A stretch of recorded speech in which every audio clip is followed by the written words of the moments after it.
CAMEL।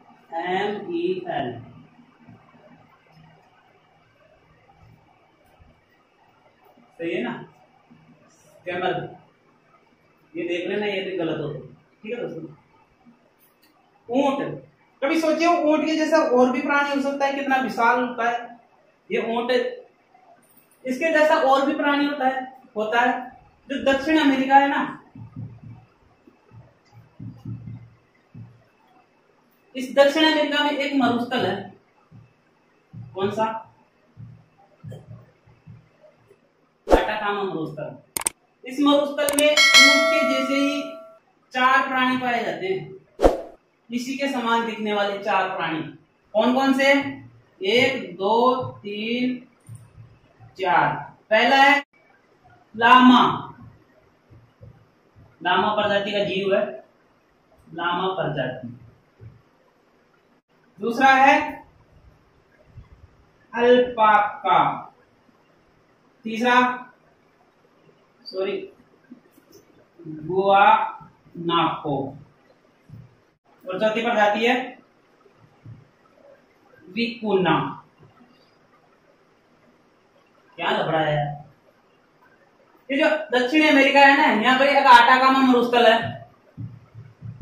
इस मरुस्थल में ऊंट के समान दिखने वाली ये 4 प्रजातियां पाई जाती है, जो ऊंट के समान ही दिखती है।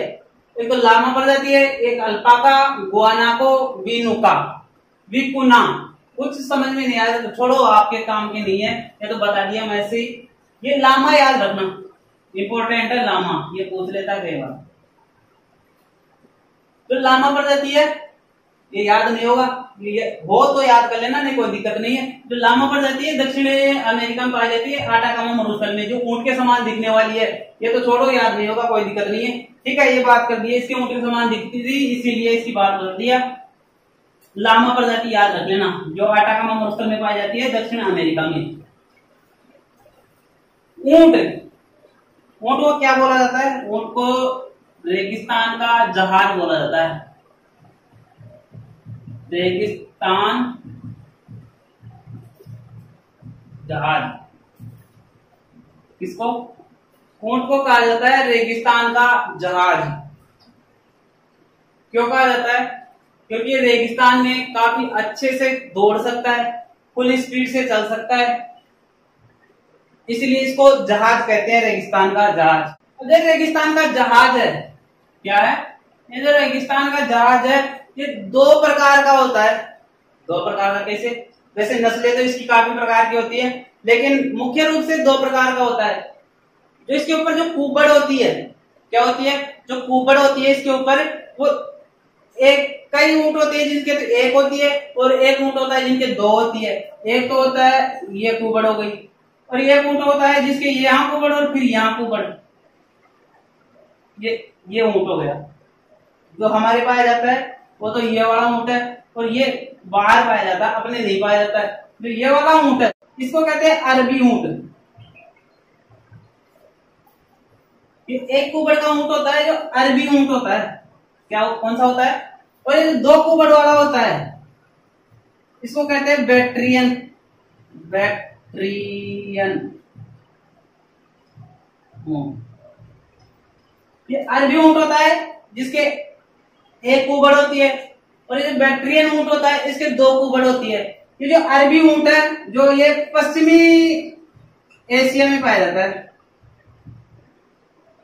कहां पर पाया जाता है? अधिकतर ये पश्चिमी एशिया में पाया जाता है। और ये जो बैक्ट्रियन ऊंट है, जो मध्य और पूर्वी एशिया, बैक्ट्रियन ऊंट है जो मध्य और पूर्वी एशिया में पाया जाता है। अपनी तरफ नहीं है ये ऊंट, वो अपनी तरफ है अरबी ऊंट है जो पश्चिमी अपने वाले मरुस्थल में पाया जाता है। ये पूर्वी एशिया की जो मरुस्थल है उनमें 2 कुबड़ वाले ऊंट पाए जाते हैं, जिनका नाम बैक्ट्रियन ऊंट, और ये अरबी ऊंट है, अपने यहाँ पाए जाते हैं। ये हो गई दोनों बातें बैक्ट्रियन और अरबी ऊंटों की, जो 1 कुबड़ और 2 कुबड़ वाले होते हैं। ठीक है दोस्तों, इसकी आगे बात करते हैं। ऊंट का वैज्ञानिक नाम क्या होता है? पूछ लेता है कई बार। ये लिख देता हूं दोनों नस्लें। ऊंट के प्रकार, एक तो होता है अरबी ऊंट और एक होता है बैक्ट्रियन। ये एक कुबड़ का होता है, ये दो कुबड़ वाला होता है, याद रखना, ठीक है। ऊंट का वैज्ञानिक नाम, वैज्ञानिक नाम क्या होता है? Camelus, CAMELUS। क्या हो गया? कैमेलस ऊंट का वैज्ञानिक नाम हो गया। क्या क्या पढ़ लिए? कुछ नहीं पढ़े, ऊंट पढ़ रहे हैं। ऊंट रेगिस्तान का जहाज कहलाता है। सबसे छोटी सी बात है, हमें तो हमारे गुरुजियों ने भी पढ़ा दिया था, जो स्कूल में पढ़ते थे हम। ऊंट को रेगिस्तान का जहाज कहते हैं। ऊंट दो प्रकार के होते हैं, एक अरबी ऊंट होता है जिसकी एक कुबड़ होती है, एक बैक्ट्रियन ऊंट होता है जो दो कुबड़ वाला होता है। ये एक कुबड़ वाला ऊंट अपने जो पश्चिमी एशिया का जो मरुस्थल है उसमें पाया जाता है, और ये जो बैक्ट्रियन ऊंट है जो दो कुबड़ वाला है, ये मध्य और जो अपने पूर्वी एशिया का जो मरुस्थल है उसमें पाया जाता है। ऊंट का वैज्ञानिक नाम पढ़ लिया हमने, कैमेलस। ऊंट का वैज्ञानिक नाम क्या है? कैमेलस। ठीक है, अब आगे बात करते हैं राजस्थान के संदर्भ में। क्या बात करते हैं? ये तो ऊंट की जो मुख्य मुख्य बातें हो गई। अब राजस्थान पढ़ रहे हैं तो राजस्थान की ज्योग्राफी पढ़ रहे हैं, राजस्थान की पशु संपदा पढ़ रहे हैं, राजस्थान के संदर्भ में इसके बारे में बातें करते हैं। क्या है राजस्थान में इसकी स्थिति? इसकी स्थिति देखने से पहले मैं आपको एक बात बता दूं, आपको यदि वीडियो अच्छा लग रहा हो तो अभी लाइक कर दो, चैनल पर अगर नए हो तो सब्सक्राइब कर लो, और अगर आपको किसी भी वीडियो में कोई समस्या हो, कोई दिक्कत आ रही हो तो हमें कमेंट करके बताओ। आप जितने कमेंट करके हमारी जितनी गलतियां निकालोगे उतना हम सुधार करने की कोशिश करेंगे। ठीक है दोस्तों, आराम से देखो, कहीं समस्या नहीं है। पहले वाले वीडियो देखो, चैनल पर जाओ, आराम से सारे वीडियो देखो, बहुत सारे वीडियो डाले गए हैं। ठीक है, ज्योग्राफी के, हिस्ट्री के भी हैं, आराम से देखना। अब देखते हैं आगे राजस्थान के संदर्भ में ऊंट के बारे में बातें करते हैं, क्या क्या है। तो राजस्थान में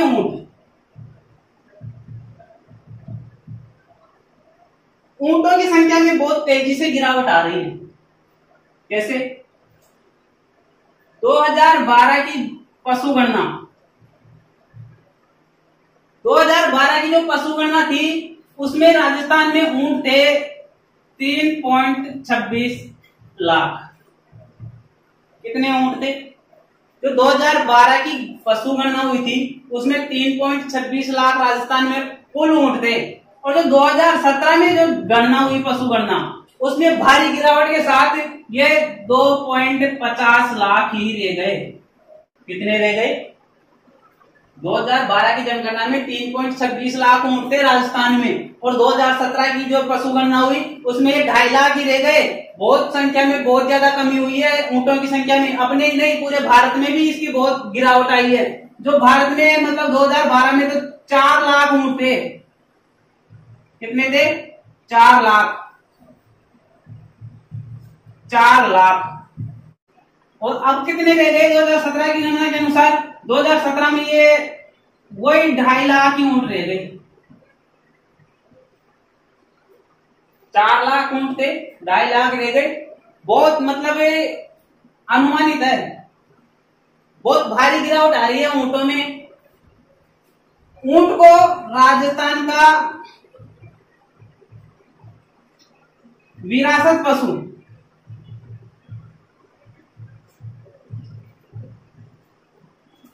इसी कमी को, इसी गिरावट को देखते हुए राजस्थान में ऊंट को विरासत पशु घोषित कर दिया 2014 में। कब कर दिया? राजस्थान का विरासत पशु घोषित कर दिया। विरासत पशु का मतलब राजस्थान का जो राज्य पशु चिंकारा है उसी के समान इसको भी राज्य पशु घोषित कर दिया। लेकिन ये देखना, राज्य पशु, राज्य विरासत पशु बोलते हैं इसको, या फिर राज्य पालतू पशु, वो तो सीधा सीधा आएगा। राजस्थान का राज्य पशु कौन सा है? चिंकारा। इसमें आएगा तो राजस्थान का विरासत पशु कौन सा है, या आएगा राजस्थान का राज्य पालतू पशु कौन सा है? तो क्या करेंगे? ऊंट। कब बनाया गया? 2014 में। ठीक है, ये बात कर लिए इसके राजस्थान का जो विरासत पशु है इसके बारे में 2014 में बनाए थे, इसको ध्यान रखना। 2014 में राजस्थान विरासत पशु या राजस्थान पालतू पशु, ठीक है। राजस्थान में ऊंट कितने हैं? 2.5 लाख। अब बात करें राजस्थान में ऊंट कैसे आया, समझ में आया? राजस्थान में ऊंट कैसे आया? कोई लेके आया, खुद चल के आ गया, या चलता चलता यहाँ आ गया, इसको पकड़ के बांध लिए, क्या स्थिति है? कैसे आ गया राजस्थान में ऊंट? तो पापू जी का नाम सुने हो कभी? पंचतीरों में पापू जी। राजस्थान में पहली बार ऊंट लाने का श्रेय पाबू जी को, किनको? जो पाबू जी है, ये सबसे पहले जो मारवाड़ है वहां पर ऊंट लेके आए थे। सबसे पहले लाए थे, इसी के कारण पाबू जी को ऊंटों का देवता कहा जाता है। क्या कहा जाता है? पाबू जी को ऊंटों का देवता कहा जाता है। जब ऊंट बीमार हो जाता है तो पाबू जी की ही पूजा की जाती है। क्या करते हैं? ऊंट बीमार होता है तो किसकी पूजा की जाती है? पाबू जी की। ऊंटों को राजस्थान में लाने का, मारवाड़ में लाने का श्रेय किसको है? पाबू जी को। ठीक है दोस्तों, ये बात कर ली हम पाबू जी की। अब ये कहां से लाए, कैसे लाए, ये तो मैंने पूछा नहीं पाबू जी से। अब कभी मिलेंगे तो मैं पूछ के आपको बता दूंगा। ठीक है, यहाँ तक याद करो, पाबू जी ने ऊंटों को सबसे पहले राजस्थान में लेके आए थे, पाबू जी। ठीक है, अब बात करते हैं राजस्थान में ऊंट को आ गया, अब इसको कोई पालेगा भी। अब राजस्थान में आ गया तो कोई पालेगा। जो राजस्थान में ऊंट पालक होते हैं, ऊंट पालक जाति कौन सी होती है? रेबारी। और मारवाड़ में कौन क्या बोलते हैं इनको? ये जो रेबारी होते हैं ये ऊंट पालक जाती है, और इनको मारवाड़ में रायका बोलते हैं। क्या बोला जाता है? ध्यान रखना, जो ऊंट पालक है राजस्थान में उनको तो रेबारी कहा जाता है, और इनको मारवाड़ में रायका कहा जाता है। ये तो राजस्थान में है, इनको रेबारी और रायका बोल दिए। विश्व में जो ऊंट पालते हैं उनको क्या बोला जाता है? कौन सी जाति है जो ऊंट पालती है? विश्व की बात कर रहे हैं कहीं भी, वो होती है बद्दू। जो जाति होती है उसको ऊंट पालक जाति के नाम से जाना जाता है। अपने रेबारी और रायका है ऊंट पालक जाति। विश्व की बात करें तो बद्दू जाति है ना, ये ऊंट पालक जाति है, इसको ऊंट पालक जाति कहा जाता है। ठीक है, क्या कह दिए? बद्दू जाति।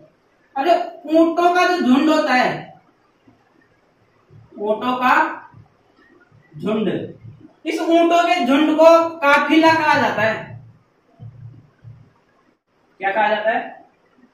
ऊंटों के झुंड को काफिला कहा जाता है। और इस काफिला के जो साथ साथ चलता है ना, ये रेबारी या बद्दू, इसको कतरिया कहा जाता है।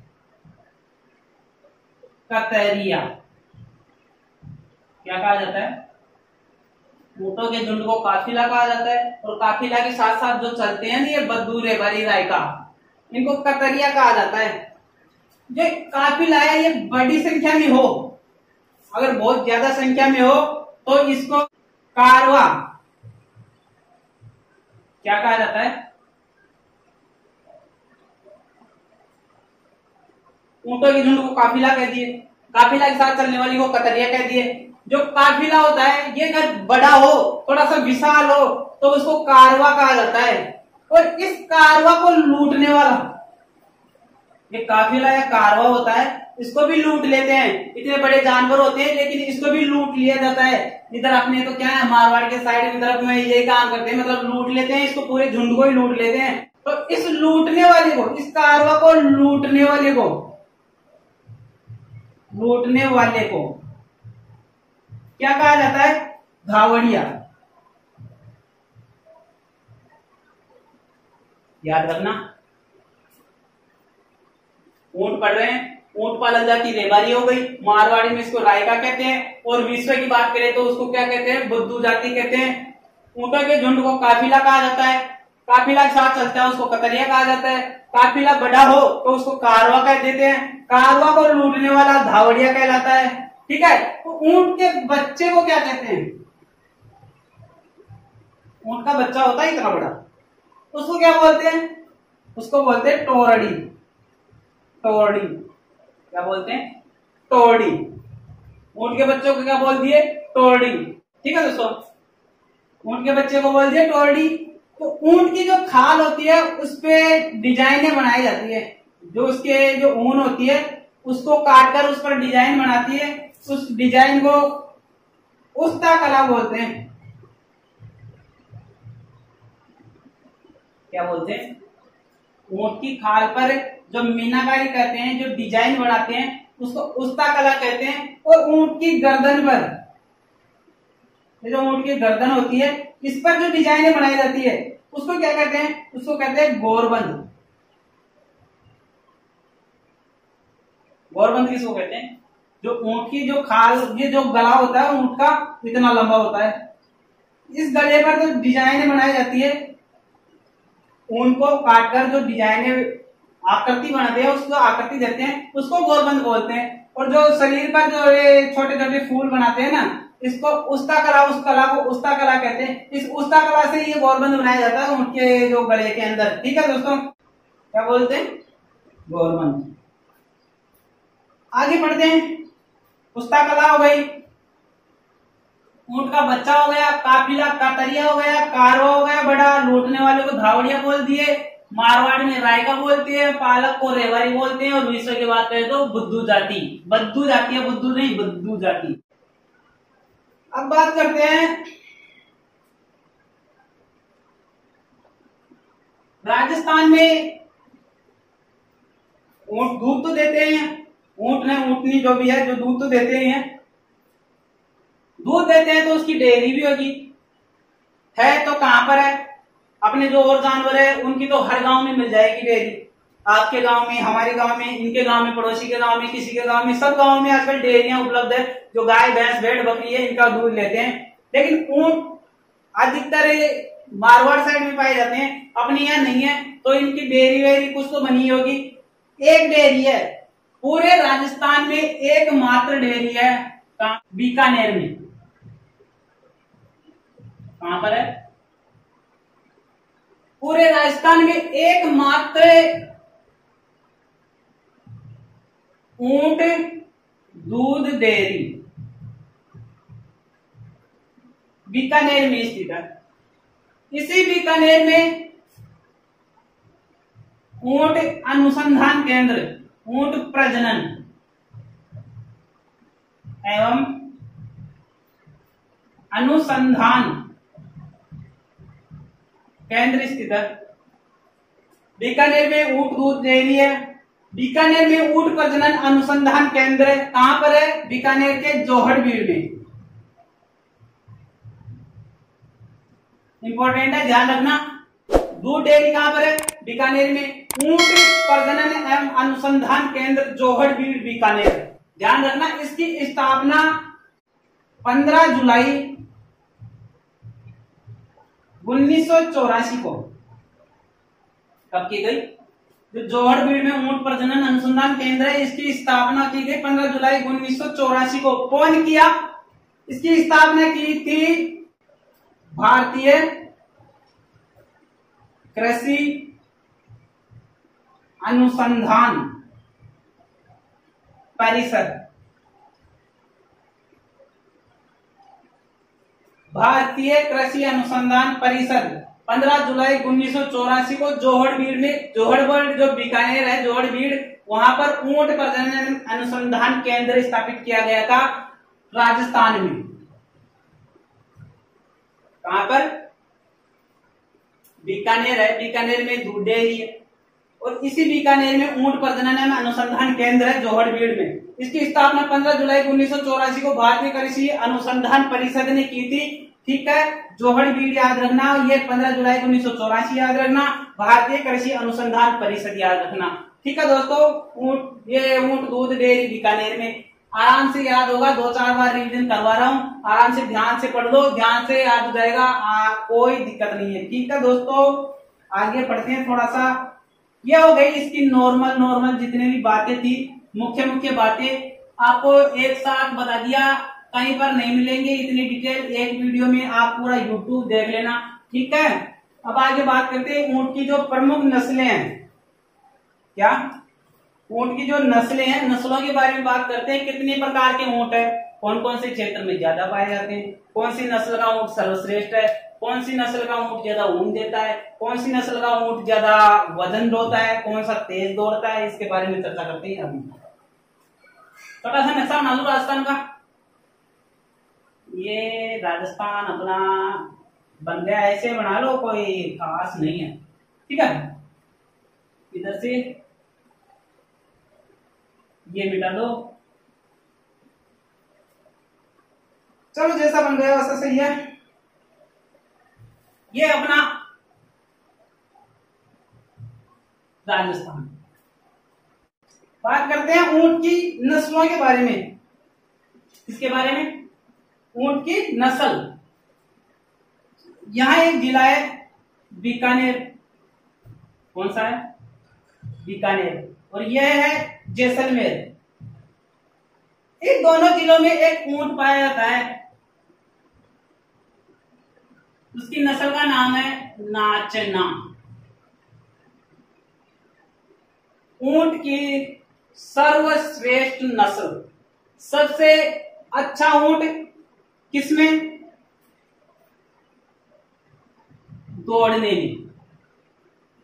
सबसे तेज गति से दौड़ने वाला ऊंट है नाचना, इसी को सर्वश्रेष्ठ नस्ल मानते हैं।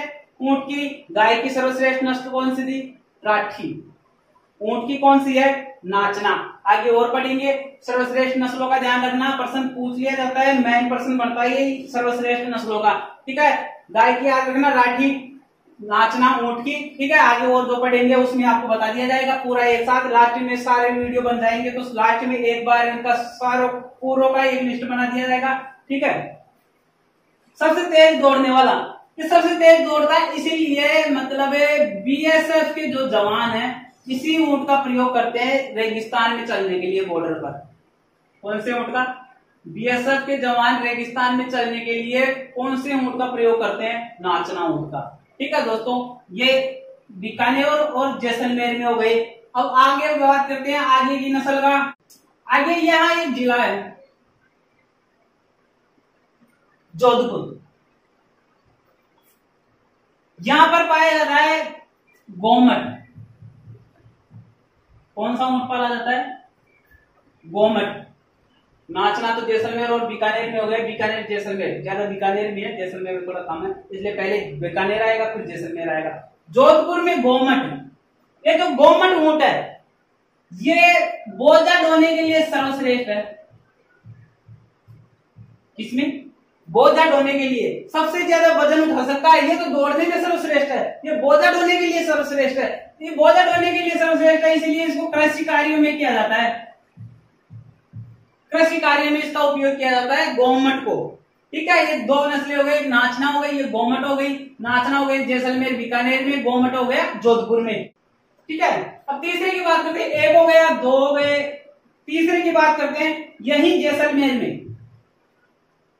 कहां पर? यही जैसलमेर में एक और ऊंट है, नाम जैसलमेरी।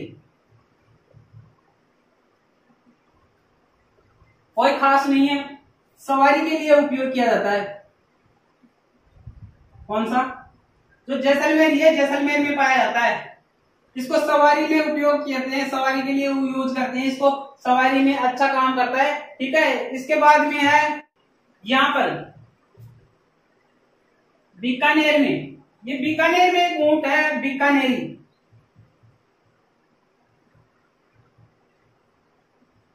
कौन सा है? बीकानेरी ऊंट, सबसे अधिक ऊन देने वाला।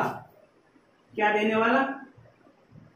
सबसे अधिक ऊन देने वाला ऊंट बीकानेरी ऊंट। याद रखना, सबसे तेज दौड़ने वाला नाचना, सबसे ज्यादा वजन ढोने वाला गोमट, सबसे ज्यादा ऊन देने वाला बीकानेरी।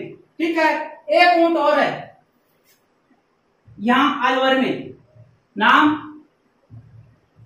अलवरी ऊंट। इसकी क्या खासियत है? ये जो अलवरी ऊंट है सबसे छोटे कद का होता है, छोटे या नाटे कद का। अलवरी ऊंट है सबसे छोटे या सबसे नाटे कद का हो गया। 4-5 नस्लें आराम से याद हो जाएगी। नाचना है सबसे तेज दौड़ने वाला, सबसे तेज दौड़ता है, इसलिए इसको बीएसएफ के जवान अपने रेगिस्तान में चलने के लिए इसका उपयोग करते हैं, इसलिए सबसे तेज दौड़ता है ना, इसीलिए। दूसरे नंबर का घोमट, सबसे ज्यादा वजन उठा सकता है, सबसे ज्यादा वजन उठाता है, सबसे भारी वजन उठा सकता है, इसलिए इसको कृषि कार्य में उपयोग करते हैं। तीसरा कौन सा पड़े थे? जैसलमेरी। कोई नहीं है, जैसलमेरी जैसलमेर में पाया जाता है और इसको सवारी में यूज करते हैं। चौथा पड़े थे बीकानेरी। बीकानेरी जो ऊंट है सबसे ज्यादा सर्वाधिक ऊन देता है। क्या देता है? सर्वाधिक ऊन देता है, सर्वाधिक ऊन देता है, सबसे तेज दौड़ता है, नाचना, सबसे ज्यादा बोझा करता है, घोमट, सबसे ज्यादा ऊन देता है बीकानेरी। और जो सबसे छोटा कद का अलवरी, इसको भी ध्यान रखना, सबसे नाटे कद का होता है, सबसे छोटे कद का होता है अलवरी जो ऊंट है। ठीक है, ये ऊंट की बात थी, हो गई पूरी, ऊंट कंप्लीट हो गया। शुरू से वापस देख लेना, नहीं समझ में आया तो। ठीक है, कोई दिक्कत आए, कोई समस्या आए, कमेंट करना, वीडियो को लाइक करना, शेयर करना, चैनल को सब्सक्राइब कर लेना अगर आप नए हो तो। ठीक है, और कोई आगे अगला पशु लेके आएंगे, आगे जो भी हो आगे आपको बता दिया जाएगा। आगे 2 पशु लेंगे, ये थोड़ा सा लंबा था उनका, इसलिए एक ही वीडियो बना, एक